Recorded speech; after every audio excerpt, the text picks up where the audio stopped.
बिहार में एनडीए की बंपर जीत के बाद प्रधानमंत्री नरेंद्र मोदी ने भाजपा के राष्ट्रीय कार्यालय से कहा कि अब बारी पश्चिम बंगाल की है।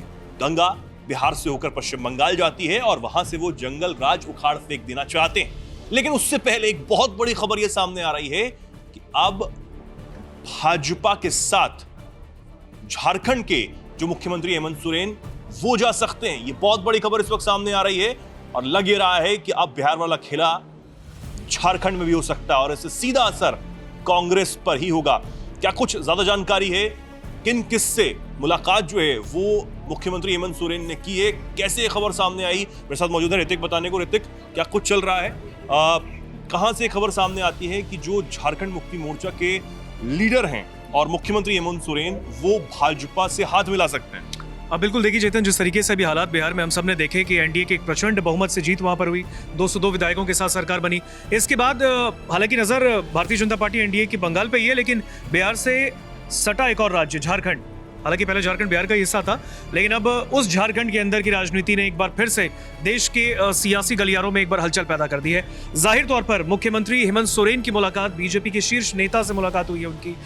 खबर यह आई कि 2-3 दिन पहले ये मुलाकात हुई, बीजेपी के जो टॉप लीडर है, शीर्ष नेता है, उनसे मुलाकात हुई। हालांकि नाम सामने नहीं आया। सूत्रों ने यह दावा किया है कि मुख्यमंत्री हेमंत सोरेन और उनकी पत्नी कल्पना सोरेन दोनों की मुलाकात हुई और उसके बाद ये चर्चाएं तेज हो गई हैं कि अब एनडीए के साथ आने पर चर्चा बनी है जेएमएम के नेता हेमंत सोरेन की। अगर आप देखें तो हेमंत सोरेन एक ऐसे लीडर हैं झारखंड के जो लगातार उनकी पार्टी झारखंड मुक्ति मोर्चा सालों से झारखंड में जो है वो सरकार में रहती रही। उनके पिता अभी इस वक्त स्वर्गीय शिबू सोरेन वो झारखंड के संस्थापक भी रहे, देशोम गुरु के नाम से जाने जाते थे और किसी को इस बात का अंदाजा नहीं था कि वो झारखंड मुक्ति मोर्चा कभी भारतीय जनता पार्टी के साथ जो है वो उस गठबंधन में आ सकता है। क्योंकि हम ये देख रहे हैं ऋतिक की पिछले कुछ समय से जब से झारखंड के जो मुख्यमंत्री हेमंत सोरेन जेल से बाहर आए हैं वो इतना आक्रामक होकर नहीं बोल रहे हैं। अगर ये खबरें सच हैं कि वो भाजपा से हाथ मिला सकते हैं या फिर भाजपा के साथ जा सकते हैं, जो सरकार है कांग्रेस के साथ या फिर तमाम जो और भी जो दल हैं उनके आरजेडी जो है उनके साथ वो गिरा के भाजपा के साथ जा सकते हैं, क्योंकि वो आक्रामक होकर नहीं बोल रहे हैं, क्या वो भी एक रीजन हो सकता है? देश में जिस तरीके की हालात अभी महागठबंधन की है, इंडिया अलायंस की, हम सब ने देखी है आफ्टर लोकसभा इलेक्शन 2024। लेकिन इसके बाद भी अगर आप देखें, चाहे वो बिहार का असेंबली इलेक्शन हो या फिर कहीं पे भी, अभी बंगाल में भी होगा, बहुत ज़्यादा हालात अच्छे नहीं है कांग्रेस के। आरजेडी की जो हालत बिहार में हुई, जाहिर तौर पर आरजेडी के कुछ विधायक झारखंड में भी हैं, लेकिन बहुत ज़्यादा सहयोग नहीं मिलता दिखा है जेएमएम की सरकार के अंदर। तो ऐसे में कहीं ना कहीं इस बात की सुगबुगाहट तो थी कि जो वहाँ पे हेमंत सोरेन है वो शायद कोई बहुत बड़ा फैसला ले सकते हैं। लेकिन अगर आप देखें इसमें मुख्यमंत्री के तौर पर अगर जेएमएम के नेता हेमंत सोरेन अगर जाते हैं भारतीय जनता पार्टी के साथ, मुख्यमंत्री उनको ही बनाया जाएगा जाहिर तौर पर, लेकिन अनुभव के नाते। लेकिन हो सकता है कि वो गठबंधन की एक सरकार बने, डिप्टी सीएम बीजेपी का हो जाए। तो ऐसे में अगर आप देखेंगे चेतन, तो ये बहुत ही बड़ी बात हो जाती है झारखंड के लिए, क्योंकि ये जो बातचीत थी वो केवल औपचारिक नहीं थी। इसको आने वाले प्रारंभिक सहमति भी इस पर बन चुकी है और बताया गया है कि कुछ ना कुछ वहाँ पर डील हुई है। अगर मैं आपको बताऊं तो चर्चा यहाँ तक है कि डिप्टी सीएम पद पर भी विमर्श आगे बढ़ चुका है, यानी बातचीत का दौर आगे बढ़ा है और ये भूमिका बाबूलाल मरांडी या फिर चंपई सोरेन में से किसी एक को दी जा सकती है। वो चंपई सोरेन जो पहले जेएमएम में थे, हटने के बाद जब मुख्यमंत्री बने, जब वो जेल गए हेमंत सोरेन, और उसके बाद वापस आकर हेमंत सोरेन उनसे कुर्सी ले लेते हैं, नाराज होकर वो चले जाते हैं बीजेपी के साथ, भाजपा के साथ। और अब कहा यह जा रहा है कि उनको भी डिप्टी सीएम बनाया जा सकता है। बाबूलाल मरांडी का नाम भी इसमें है।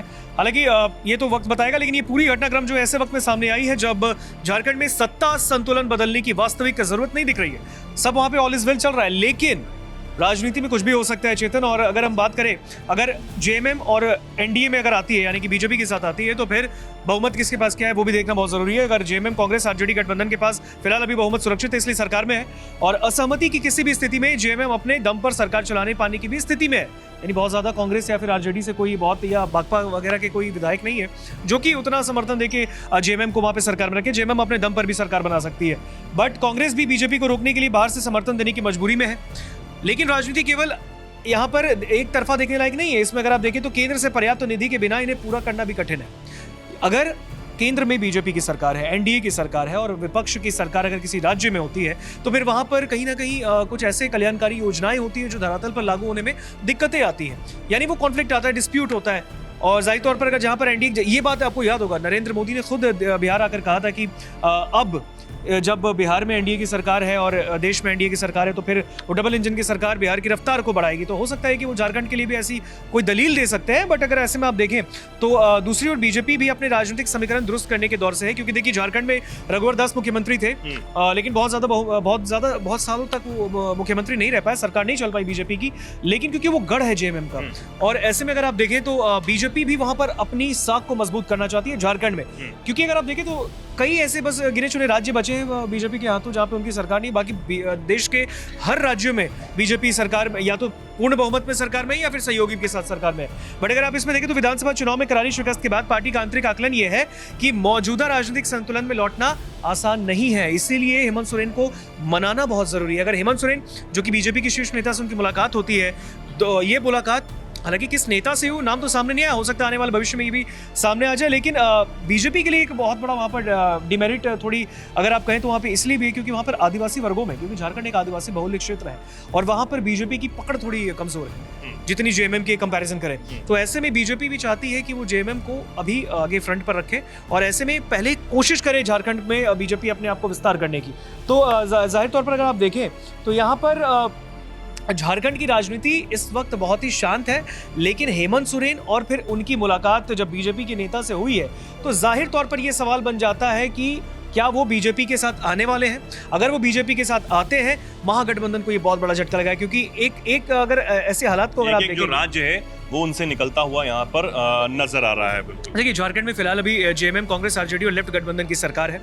इनके पास 81 विधानसभा सीटों में से 56 सीटें हैं, लेकिन सोच के आप ये देखिए कि क्या जेएमएम अगर बीजेपी के साथ गठबंधन में आ जाती है तो इस नए गठबंधन यानी जेएमएम और बीजेपी यानी एनडीए के गठबंधन पर जो चर्चाएं चल रही है, अगर ये सच साबित हुआ तो राज्य की राजनीति में एक बड़ा उलटफेर हो सकता है। संभावित नए परिदृश्य में जेएमएम 34 उनके पास विधायक है, अभी बीजेपी के पास 21 विधायक हैं। एलजेपी वहां पर क्योंकि चिराग पासवान भी अपनी पार्टी को झारखंड में विस्तार करने पे हैं, क्योंकि उनके पिता ने उस वक्त करके दिखाया था, वो भी झारखंड में अपनी पार्टी का विस्तार करना चाहते हैं। आजसू वहां पे पार्टी है, वो जेडीयू की भी वहां पर एक सीट है, जेडीयू भी वहां पे एक्टिव है, जेडीयू और आजसू की एक सीट है। और इसको अगर जोड़ कर देखा जाए तो ये आंकड़ा फिलहाल अभी 56 सीटों का है महागठबंधन की सरकार में, लेकिन ये बीजेपी के साथ अगर आते हैं तो 58 का पहुंच सकता है। तो कहीं ना कहीं उनको बहुमत के लिए 41 सीटें चाहिए। बिल्कुल, क्योंकि 81 जो है वो विधानसभा सीट ही है झारखंड में।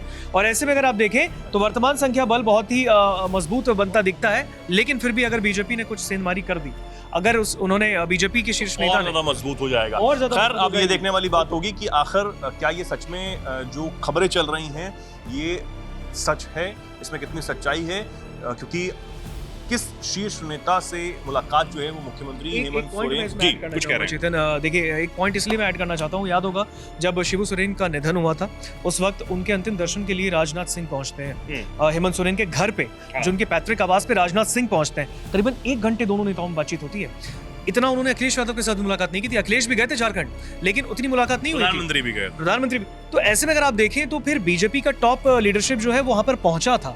और ऐसे में एक अगर आप देखें तो राजनाथ सिंह ने उनके कंधे पर भी हाथ रखा, ऐसे दुख की घड़ी में उन्होंने एक फादर फिगर का वहां पे रोल भी उन्होंने निभाया। लेकिन कहीं ना कहीं ये बताता है कि बीजेपी आज से नहीं कोई मौका छोड़ना नहीं चाहती। अगर हेमंत सोरेन के दिल पर उन्होंने हाथ रख दिया, अगर हेमंत सोरेन ने सोच लिया कि हाँ इधर 56 है, अगर आते हैं तो 58 सरकार में तो वही रहेंगे, ये कोई बहुत बड़ी बात नहीं। राजनीति में कुछ भी संभव है चेतन, और अगर ऐसा होता है तो फिर हेमंत सोरेन आ तो जाएंगे, लेकिन मैं इतना कह सकता हूं कि कांग्रेस आरजेडी लेफ्ट जो है वो झारखंड में एक तरीके से बिखर जाएगी। बिल्कुल ठीक है, देखने वाली बात होगी कि आखिर क्या कुछ होता है और कितनी सच्चाई इन खबरों में है कि आखिर मुख्यमंत्री हेमंत सोरेन और उनकी पत्नी कल्पना सोरेन ने भाजपा के शीर्ष नेताओं से मुलाकात की है और कुछ खिचड़ी इधर पक रही है। क्या कुछ हो सकता है, नहीं हो सकता है, नजर हमारी बनी रहेगी। आप इन खबरों पर क्या कुछ राय रखते हैं, क्या कुछ सोच रखते हैं, लिखिए कमेंट सेक्शन में, जुड़े रहिए, देखते रहिए दैनिक जागरण।